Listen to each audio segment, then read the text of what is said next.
छियै अहाँ 10 साल में एको गो एहन हिट बताओ जे गाना मास लेवल पर चलल, सबके खाली तारीफ करियो और बुकिंग करियो। ई सब जे छै से नीचे लग भोजपुरिया कल्चर में पवन सिंह जी छै।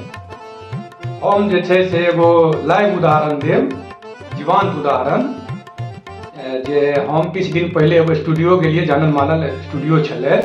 उनका से हम पूछलिए जे अहाँ 10 साल से काज करै छियै, अहाँ 10 साल में एको गो एहन हिट बताओ जे गाना मास लेवल पर चलल हो, रिक्शा ठेला टेम्पू चौक चौराहा पर बाजल हो। तो स्टूडियो वाला जवाब दिला जे नहीं एहन तरह के गाना 10 साल में नहीं एले हैं और हिनका सबके खाली तारीफ करियो और बुकिंग करियो। किनको से कोनो हमरा निजी शत्रुता नहीं है, लेकिन भाषा से प्रेम है और भाषा के कतौ न कतौ जे छै से बढ़बै के आगा ई सब जे छै से नीचे लऽ के जा रहल छथिन। हिनका सब लग अपन कंपोजिशन नहीं छै, भोजपुरी कंपोजिशन पर ई सब काज करै छथिन। रहले बात स्टारडम के, स्टारडम की होइ छै, ई चीज जे वो जे छै से एते बगल में अहाँ के भोजपुरिया कल्चर में पवन सिंह जी छथिन।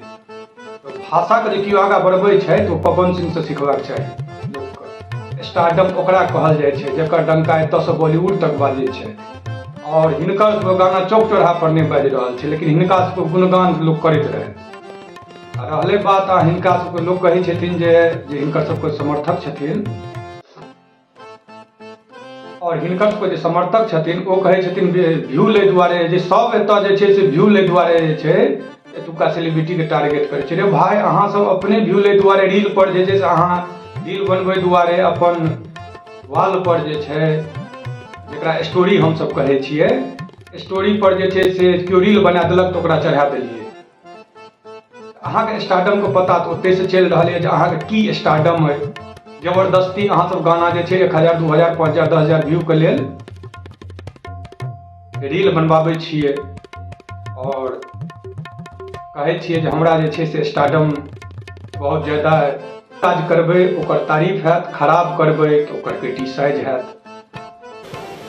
अच्छा।